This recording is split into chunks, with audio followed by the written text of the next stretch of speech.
This show is part of the Head Stuff Podcast Network.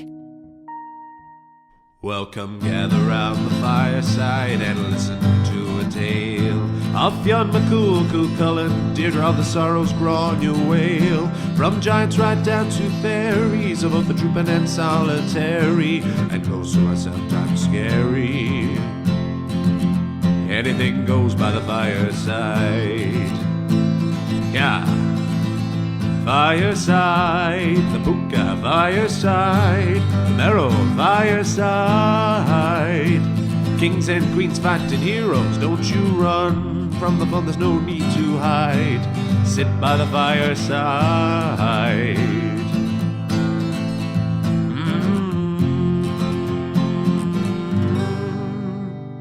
Fireside.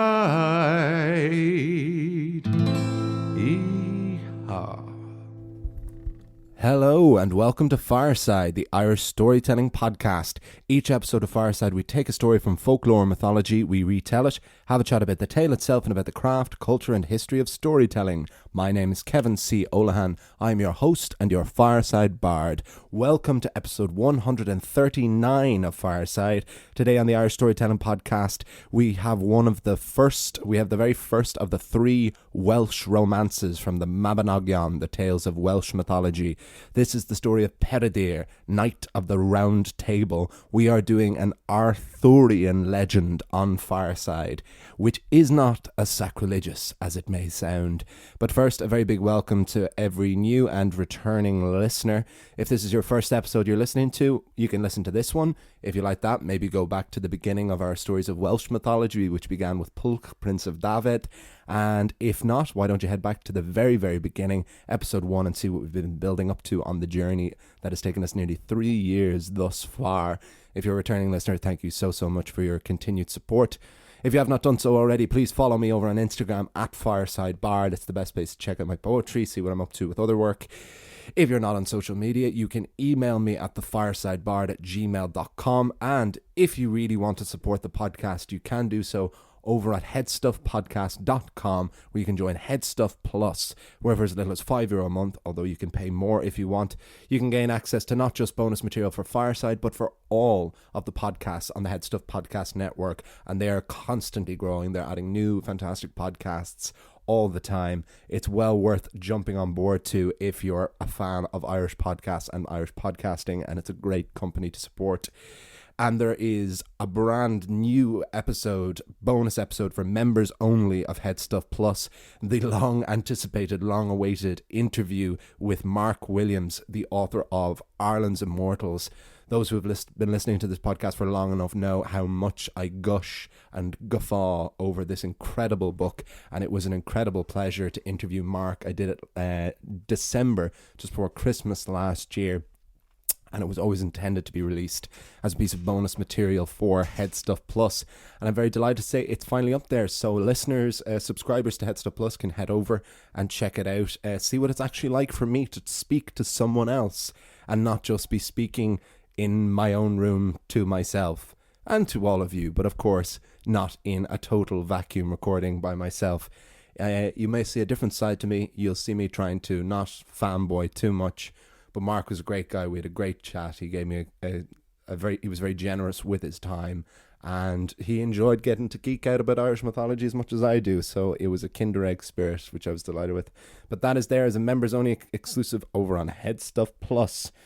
This story, the story for this week, without using hyperbole too much, as I often would do when adapting these stories, this story very nearly killed me adapting. This was the single hardest Fireside story to adapt, and I have a couple of ideas why. So this is, the Mabinogion is split into basically like 3 subcategories from my knowledge so far. We have the 4 branches of the Mabinogion, we have the 3 Welsh romances, and then there is this collection of about 5 other tales, and those seem to be the 3 subdivisions. So these 3 Welsh romances are 3 Arthurian tales. They're 3 tales about and revolving around King Arthur and his Knights of the Round Table. Now, the main source for a lot of these stories is I hope I'm not going to butcher his name, but Chrétien de Troyes, who was a French poet and writer, who was the main composer and writer, or certainly the first one to write them down, of most of the Arthurian tales. And there is debate as to whether the tales predate him or that the tales themselves are adaptations of his work. So these three Welsh romances that fall into the Mabinogion, de Troyes has three very similar stories as well, and they're unsure if the Welsh tales were adapted from de Troyes or the other way around. Most likely there was a bit of both.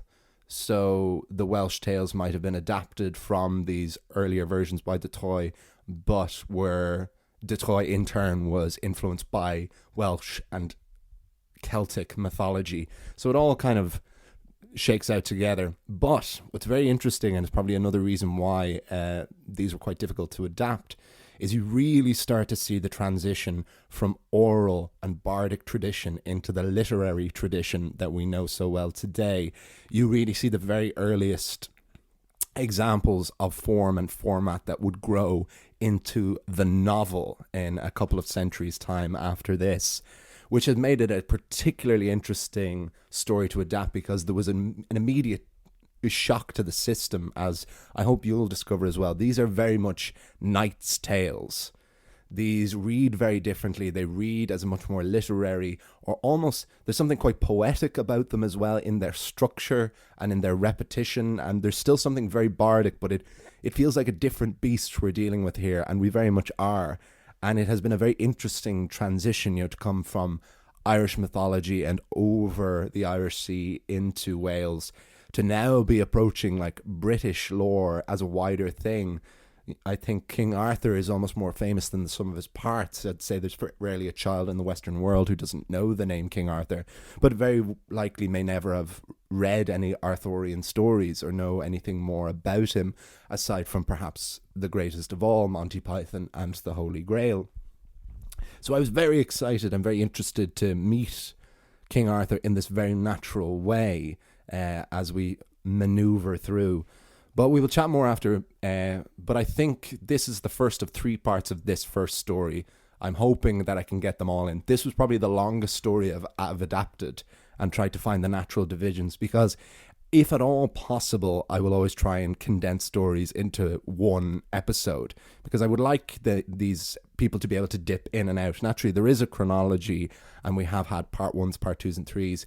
But I would always like to catch people up that if people do just randomly drop into Fireside, that they're not totally lost and that everything is self-contained to a degree. And I think these three sections of this story have done that quite naturally. I think similar way to the four branches. There were natural pauses where it just kind of reached a conclusion of one story and then seemed to jump on to the next. So I hope I have succeeded in that endeavour, and I hope you enjoy it. We'll chat more afterwards.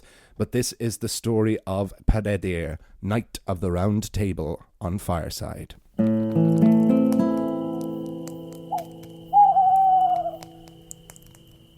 Peredur, Knight of the Round Table. Earl Efrog was lord over York, but he did not maintain power through diplomacy, but by jousting and tournaments. And like so many others who lived this way, Earl Efrog died in battle, leaving his wife and 7 young sons behind. And like father, like sons, the 6 elder sons of Efrog also died on horseback or with a sword or lance in their hand. But the much aggrieved mother became determined that such a fate would not befall her youngest and last surviving son. His name was Peredur, and this is his story.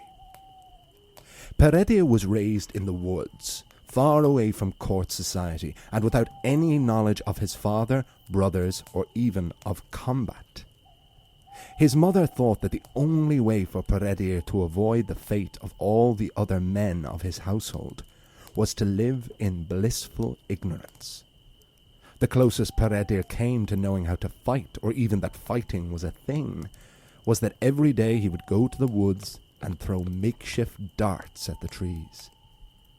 But one day, while Peredur was still a teenager, he saw two men upon horseback, sitting on leather, dressed in metal, with long metal sticks and broad metal plates. Peredur had never seen anything like them. So he went to his mother and he asked, "Mother, what are those?" "They are angels, my son." So overwhelmed was Peredur by the sight of the figures, he readily accepted this answer. That was until a third rider soon followed. This figure stopped and asked the wide-eyed youth, "You there, boy, have you seen two knights ride through here?" "I beg your pardon, sir, but how can the night sky ride through a forest?" The rider stared at the boy. "Not the night, two knights." "I don't know what you mean." "Like me, boy. My name is Owain, and I am a knight of King Arthur." Peredur said, "Sir, if you answer my questions, I will answer yours." Humouring the lad, Owain said, "Gladly I will do this." "What is that you ride upon? That leather?" "It is called a saddle." And piece by piece, from bridle to stirrup, helmet to codpiece, Owain explained all of the accoutrements of a knight to the young Peredur. The boy then told him which direction the other knights had rode off in, and Owain bid the boy farewell. Peredur felt he had been asleep his entire life before that moment. He ran home to his mother. "Mother, they were not angels, they were knights, and I vowed this day I will be a knight too." And in shock, Peredur's mother fainted. When she came to, his mother wept and wept. This was exactly what she had been hoping to avoid, saving her son from a life of violence and an early death. But Peredur was resolved, and she knew that there would be no changing of his mind. The lad found a piebald pony, fastened it with a makeshift Hessian saddle, and prepared to set off for adventure. His mother came to him and said, "My son, if this truly is to be the life for you, you must honour the following advice. First, you must always say an Our Father when you pass a church. If you find yourself in a place with food and are hungry, take it, but only what you need. Always run to the aid of someone screaming. And above all, if you must be a knight of the Round Table. Be a knight of King Arthur." Peredur set off for Camelot to the court of Arthur Pendragon. But on his way, he stopped at a castle inhabited by a young maiden sat at a banquet table, seemingly holding a one-woman feast. The maiden welcomed Peredur. He ate his fill, thanked his hostess, and left on his way. But when the maiden's husband, the proud knight, returned home, he asked who had been there. "A polite and very courteous young squire," said the maiden. "And did he have his way with you?" "Absolutely not. He was nothing but honourable." "I do not believe you, and I will not rest until I have my revenge." Meanwhile, at the court of King Arthur, a great insult had occurred. A rogue knight had entered the court, had approached Guinevere, wife of the king, and struck her on the side of the head. The knight then turned to the assembled court and said, "Who is brave enough to face me and avenge this insult? Whoever dares, follow me, but you had better come armed." None of the brave knights of the Round Table dared to follow the rogue knight. The opinion was that anyone who would be so bold as to assault Guinevere was no one to be trifled with. It was then that Peredur entered the court. The other knights did not even notice the shabbily dressed youth who now stood among them. But a dwarf, who had been in the court of Arthur for over a year and had not spoken to any of the other knights, approached Peredur and he said, "Welcome, Peredur, son of Efrog." Kai, one of Arthur's knights, was outraged by the respect the dwarf had offered. "Dwarf, you stay here a year without paying any deference to the knights of the Round Table, and you offer respect to this child." And Kai beat the dwarf where he stood. The same fate befell the dwarf's wife, who also welcomed Peredur and spoke of his father. Kai was equally cruel and beat her too. Then Kai turned to Peredur.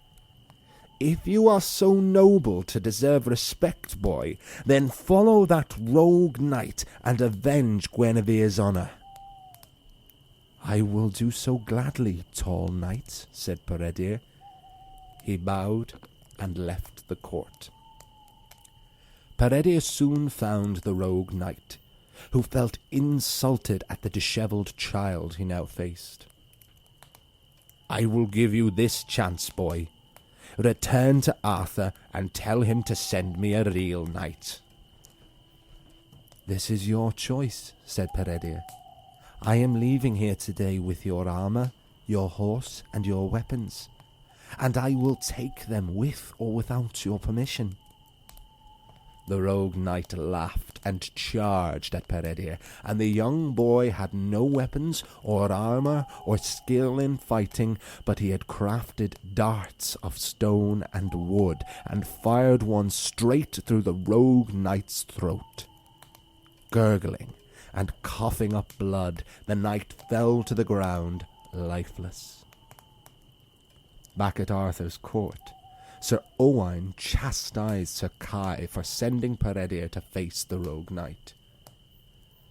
"If the knight kills the boy, he will have taken him for a nobleman, and thus bring shame on the Round Table." So Owain followed, and to his great surprise found Peredur standing over the corpse of the rogue knight, removing his armour and his weapons. "I was wrong about you, lad," said Owain. "Clearly you are a boy of great talent and promise. Come with me back to Camelot and become a knight." "Sir," said Peredur, "I will return to Camelot, but not until I have avenged the dwarf and his wife, not until I have had vengeance upon the tall knight." So Peredur set off on his own quest. First he came across a grey-haired man in a boat on a lake. The man asked Peredur, "Can you fight with a sword, son?" "I am sure I could if I was taught," said Peredur. "Anyone who can fight with a stick can fight with a sword." Peredur was given a stick to defend himself with, and he was approached by the grey-haired man's two sons, both boys of a similar age. One was blonde, the other auburn-haired. Preternaturally, Peredur overpowered both of them, even drawing blood from the auburn-haired boy. When the spar was over, the grey-haired man said, "Well done, lad. I am your uncle, your mother's brother. These are my sons, your cousins. I will train you in swordsmanship. Your life and honour are now my responsibility." When his skills with steel were on par with his feats with stick, Peredur set out once more, until he came to the home of another grey-haired man. This one also asked about Peredur's skills with a sword. "I have trained. What is your task?" The grey-haired man pointed towards a great stone column on the ground. He asked Peredur to strike the column and to put it back together again. Peredur struck the stone with sword and it split apart like an apple. Then, miraculously, the column was put back together again. So Peredur hit a second palpable hit. Once more the column split, and once more was repaired. But the third time Peredur hit the stone, he could not piece it back together again. The grey-haired man said, "You have formidable strength, youth. I am your uncle, another of your mother's brothers. And because you could split and repair the column twice, it means that you have reached 2/3 of your potential strength. When you complete your training, you will be damn near unstoppable."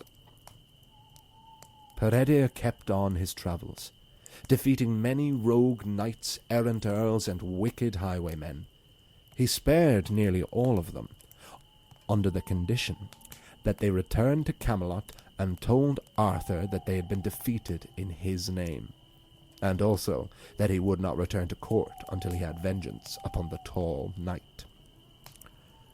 But when Peredur came across a young woman crying into the chest of a recently dead man, he said, "Maiden, what has happened, and how can I help?" "You cannot help," said the crying maiden, "for you are the cause of my suffering. I am your foster sister, and when you set off to become a knight, you broke our mother's heart. She carried the weight of that worry and fear and died from it. And this man here was my husband, who was killed by the knight in the nearby field in your name." "Sister," said Peredur, "I will right this wrong for you and for our mother." And Peredur went to the field, and the knight in question was the proud one whom Peredur had stayed in the home of on the first night of his travels. The proud knight thought Peredur had defiled his wife, and sought his own justice. And Peredur faced the knight, and quickly overpowered him, and had him sprawled on the ground. "Mercy!" cried the knight. And Peredur said, "I will show you mercy, if you go to the court of King Arthur and tell him that you have been defeated in his name by Peredur, and that I shall not join him until I have revenge upon the tall knight. And tell Arthur that your wife is innocent of any crimes of infidelity. I sat in your home, ate your food, and kissed her hand. That's it." And the proud knight went to Arthur, and the king reprimanded Kai for having sent away and insulted such a promising young squire. Owain said, "We have reached an impasse, for Peredur will never return, and Kai will never set out." "Mark my words," said King Arthur, "we will set out and bring this future knight home." Peredur came to a castle on a mountain. He went in and found the woman of the house surrounded by handmaidens. He sat with her and ate his fill. But when it came time to sleep, the lady said, "It were better for you to find lodgings somewhere else, sir." "Why can't I just sleep here?" "Because this castle is haunted by 9 witches. They have laid waste to this land, and they will surely be the death of you." "Lady, let me stay and help, and if I cannot help, I promise you I will do no harm." Peredur slept that night and woke at dawn to the sound of screaming. He quickly threw on his shirt and sword and ran down to see a witch attacking the night watchman. Peredur wrenched the witch off and threw her to the ground. "Mercy, Peredur!" cried the witch. "How is it that you know my name, hag?" "I know because you were fated to meet me. I will give you a horse and weapons, and I will teach you chivalry." "I will go with you, if you promise to never torment this lady's house again." And Peredur went and lived with the sorceress for 3 weeks, and completed the training his uncles had begun, and for the first time Peredur became aware of the prospect of love.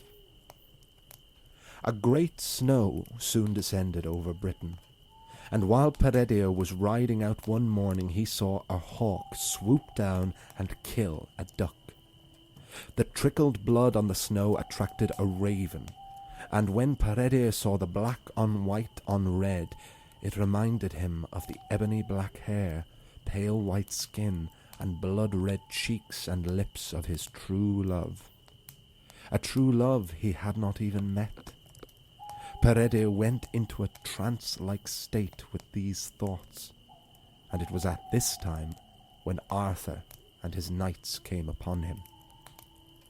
"Who is that knight in the field, holding the lance?" asked Arthur, pointing at Peredur. "I do not know, my liege," said an unnamed, unknown knight, "but I will go and find out." The knight approached Peredur, and could not get a response from him, so deep in meditation was he, and Arthur's knight took this as a great insult, and he attacked Peredur, who quickly knocked him from horseback and sent him running back to Arthur. Kai was insulted that a knight of the Round Table had been defeated in such a way. He approached Peredur, who was so deep in trance that he did not recognize Kai as the tall knight. Kai chastised Peredur for staying silent, and he attacked him. Peredur stuck his lance straight through Kai's throat in a blow that should have killed him instantly. But Kai was carried back to Arthur, who wept for the injury to one of his dearest knights. The best physician was summoned, and Kai was treated and healed.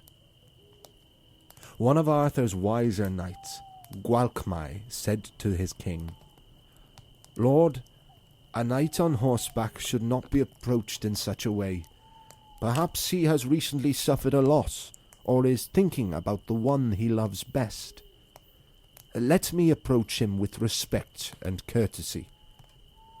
So Gwalchmai was armed and slowly approached Peredur.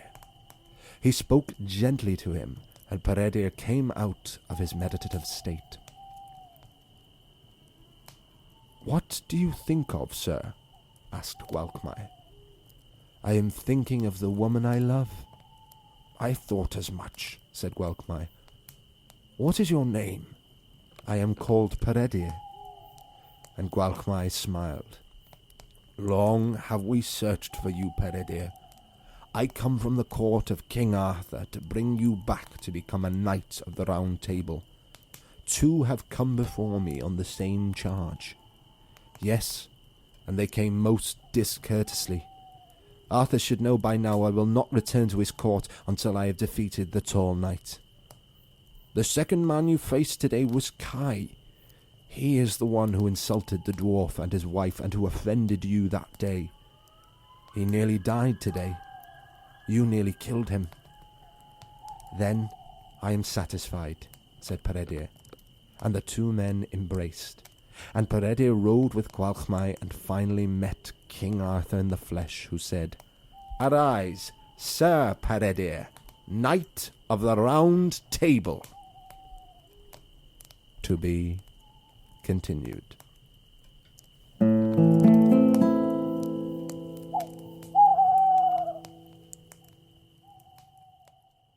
Folks, as you all know, Fireside is a proud son of the Headstuff Podcast Network, which is Ireland's largest network of independent podcasts and a loving home for the creative and indeed the curious. There are so many other podcasts I could recommend to you on the network, some of which inspired me to approach Headstuff myself. Here's a taste of one you might enjoy. Hello, Joe Rooney here. Back in 2015, I recorded my first Potter Rooney, and since then I've been chatting to people that I meet throughout my travels, here and there, all over the world, including Sean Locke, Mary Coughlin, Frank Kelly, Joanne McAnally, Owen Colgan, Shazia Mertza, Aidan Gillen and Katja Reardon, but loads of people you'd never heard of who have very interesting tales to tell, including the sadly no longer with us Boston-based comedian Barry Crimmins, who led a crusade against images of child abuse on the internet, Tracy Carroll, whose daughter Willow has the highest grade of cerebral palsy, Drogheda Homeless Aid, Christine Volseth, a Norwegian singer documentary maker who ended up hanging out with the young lads in inner city Dublin and riding bareback on a horse through the city streets.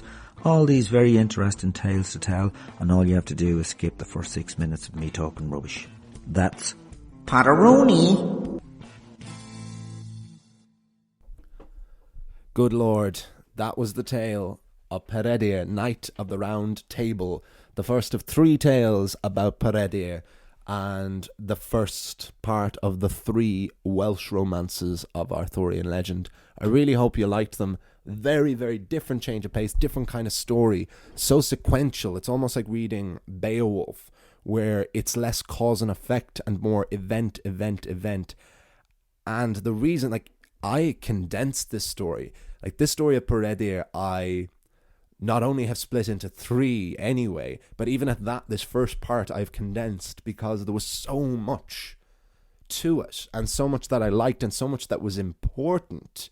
You know, things that happened at the beginning that came back, whether it's the proud knight who seeks vengeance for his wife who has not even been defiled or offended, whether it's Kai who has committed the insult to Peredur by striking the dwarf and his wife and insulting the boy himself. And there is Sir Owain, who was the knight at the beginning. You really see this is a different kind of storytelling, a different kind of style of story that is very shocking to my system, certainly, but very refreshing and a new kind of challenge, and something that is always good for comparing and improving and broadening your sensibilities as a storyteller, but for me as a storyteller. But my God, was it a challenge. Like, even now I see we're already over time and I haven't even begun to dissect and talk through the story itself, which is a good complaint to have. I remember once upon a time, back in the days when this was a little bitty baby podcast, that there was some of the folktales particularly, and some of the myths as well, where I was worried that the stories weren't long enough and I was going to have to waffle and fill up the afterwards. And who knows, perhaps there are some episodes where that did happen, but I hope that it's relatively few and that they were more so at the very, very beginning when I was still figuring out what I was doing and what Fireside was going to be. But that has not been the case with these Welsh myths. My God, I've been condensing, and still they've been the longest. Like, the episodes of Fireside have been getting longer and longer. I always said I wanted them to be between 30 and 40 minutes. I never wanted them to be any longer than 40. And I think, except for like a special one, like the Firesides of Horror, the Christmas episodes that have been like an hour long, they have for the most part all come in at the 30, between like the 30, 33 mark. But these have been steadily growing more and more, which I see from my recorder what my timing is of each one. But for a couple of quick just points before I leave you Ed off, so what this story is in the Detroit version, in the more traditional Arthurian legends, this is actually the story, the origin story of the Holy Grail, if you can believe that, and is considered most notable because of its total removal of the Grail. There's no substitute for the Grail. It is at the point where Peredur goes, or Percival, this is known as Percival and the Quest for the Holy Grail in the Detroit version, the Chrétien de Detroit. I must find out if that is how you pronounce it or if I'm totally butchering it there. But when Peredur meets the first uncle, the first grey-haired man on the boat, that in the Arthurian legend is the Fisher King, and it is the Fisher King who tells Percival of the quest for the Holy Grail. And so we're into territory here. I've always tried to, with the Celtic myths, try and restore them to their pagan origins by removing Christianity for them, which has not always been possible and is very difficult when some of them only have come into fore after Christianity, and it's hard to know when you're just eradicating them for the sense of it and more just trying to reduce them. But here, these Arthurian legends are very firmly rooted in Christianity because of that simple fact that it is about the pursuit of the Holy Grail, which was the cup that Jesus is to have drank from at the Last Supper. And this is the tale of Percival and the quest of the Holy Grail is the story where that legend first originated. And very interesting that in the Welsh tale, which actually gives more of a argument for this predating the 11th, 12th century, and from this belonging to an older bardic pagan origin, is that this story of Peredur has no reference to the Holy Grail, and thus no reference overtly to Christianity, except at the beginning, which again is from when this was put in a literary tradition, when his mother tells him to stop and pray anytime he passes a church. There's some very troublesome, very problematic elements that were in the sources I use from this, which, as it has been, is the Oxford World Classics Mabinogion and the Matt Addis audiobook, where this speech that Peredur's mother gives him at the beginning, which was basically the Knight's Creed, you know, to teach him this chivalry. It's very interesting that, considering what we have warped chivalry into, and it has now become increasingly associated with toxic masculinity, as chivalry then turned into this sense of bravado and toxicity within men, that it's very interesting that in its origins there is an almost chastity. It's almost more like a priest-like thing, that there's a nobility and an honor. But in this original version that I was looking at, one of the things that the mother says is, so she says, stop having our father, go and eat your fill of whatever food, always run to the sound of screaming, but she adds, particularly the screams of a woman, and finally, always have your way with women, even if they don't want you to.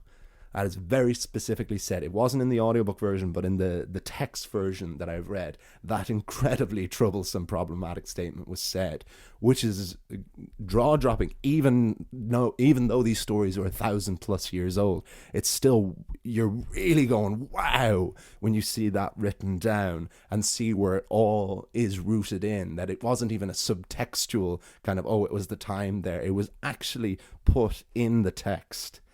And this is, as I talked with some of the darker tales that we've had recently, I want to try and do these stories as they are, and to not sanitize them and not to stick my fingers in anybody's ears. But I also don't want to like reinforce any of this bad shit either.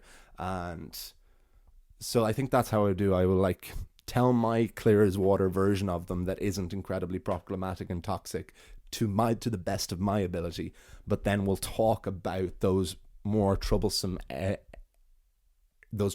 elements in the post-show talks, which is where they should be for. But it feels like it's a very different world. You can see how this isn't the four branches of the Mabinogion. It's a whole new cast of characters. It's a whole new world. We're entering more Britain now, more England than Wales, quite interestingly enough. But most of the characters, except for Arthur himself, have these very Welsh names and are presented still as these very Welsh characters. So it's still very much rooted in the Celtic origins, which is why I still feel quite justified in adapting them for this podcast. But unfortunately, I'm going to have to wrap things up because I can't keep you all day. We'll chat more throughout the other episodes. We're going to be with Peredur for a little while, for the next couple of weeks, so it'll be fun exploring with him. But I hope you enjoyed it. This was a massive challenge to begin to adapt, but I'm delighted with it. I had a great time reading it there, and I really liked the flow and the characterization of it. I like it when there's like dominant characters, that there is just a few of them that can come back to. That helps for a clearer story. But as always, please do let me know what you think. Follow me on Instagram at FiresideBard. Email me at thefiresidebard@gmail.com. Join Headstuff Plus. Link is in the description there to take you straight to headstuffpodcast.com, where you can join for as little as €5 a month. Brand new episode, bonus episode, members only exclusive interview with Mark Williams, author of Ireland's Immortals. Next week, we will have a story of Peredur's pursuit of a love, this unknown, unnamed love that he fantasizes about, which has very interesting parallels, I think, to Deirdre of the Sorrows. Anyone remember that tale when we adapted it last year, the year before, where she fantasizes about a man with the same image, just gender reversed, where she fantasizes about a man with ebony black hair and pale white skin and blood red lips and cheeks. Very interesting. I'm sure a very common element in world mythologies and folklore. Such a striking image. And I always like it when a raven pops up when the Morrigan rears her gorgeous head. I will see you all. You'll hear me all next time. But remember, wherever you are and wherever you go, you can always join me by the fireside. This show is part of the Headstuff Podcast Network, a hub for the creative and the curious. Shows are produced in association with Headstuff and the Podcast Studios Dublin. Find out more or become a member at headstuffpodcasts.com.